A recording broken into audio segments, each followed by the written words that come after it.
Michele Knight.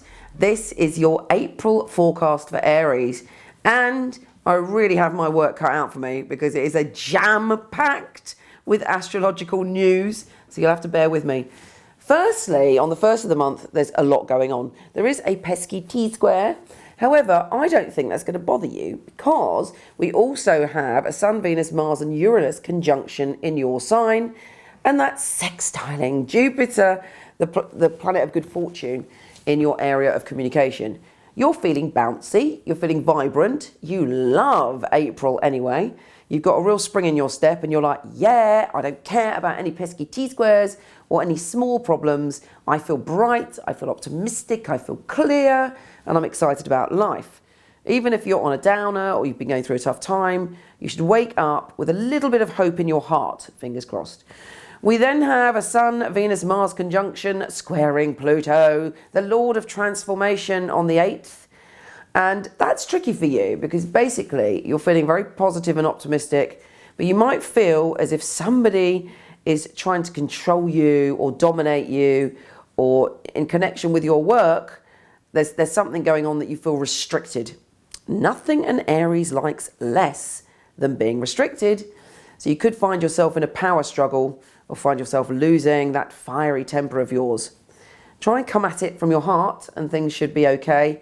And look at what the underlying cause is. Don't just take it at face value. Now the good news is on the 10th, there's a new moon in your sign. Happy days. This is your own astrological new year. It's your very own wishing moon. It gives you the opportunity to go, I'm going to make a wish and cast out the seeds of your desires for the coming year. It also allows you to reinvent yourself and to step into the new and go, okay, this is who I'm going to be. I will leave behind all the baggage of the past 12 months that I don't want to bring forward, and I have optimism and faith in the next part of my cycle.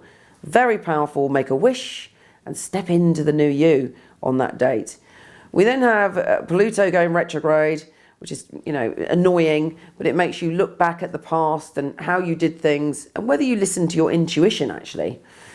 And Mercury, the planet of communication, goes into your sign on the 14th, making you very self-confident, but also be a little bit careful because, it can make you possibly lose your temper or speak and say something that you then instantly regret.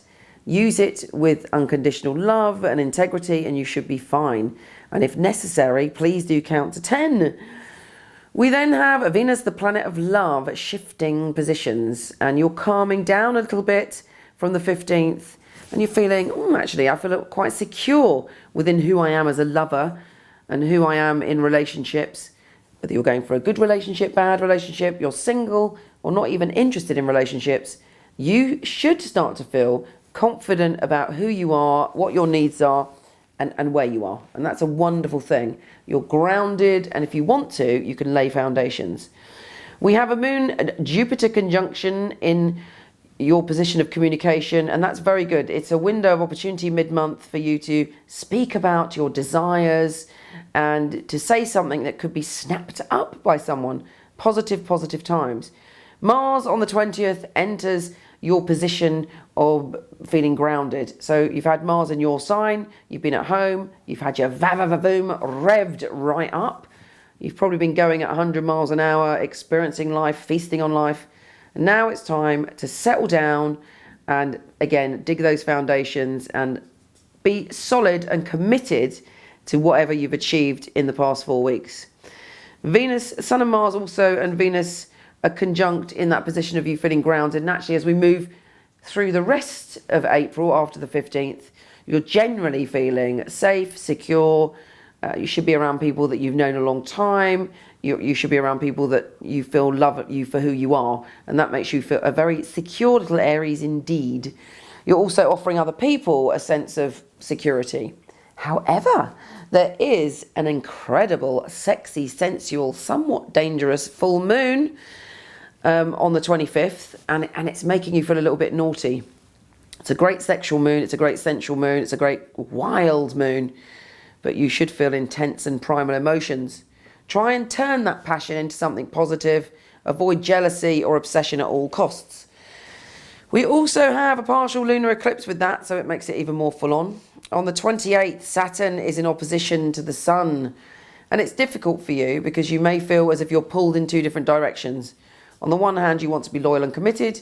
On the other hand, there may be a part of you that has desires that are somewhat more selfish, or you want to go your own way in some way. But only you can work out what is the best thing for you to do. But there may be a bit of conflict in your decisions towards the end of April. Generally, though, you're feeling good about being you. You're feeling that you've gone through a cycle. You know, there might be a lot of emotional ups and downs this month, and a lot going on in the heavens, and a lot of messages and learning experiences for you. But you've got it. You feel good about you. You feel grounded. You feel able to cope. And you feel that you're ready to lay some pretty solid foundations this month. Take care, and I'll speak to you soon.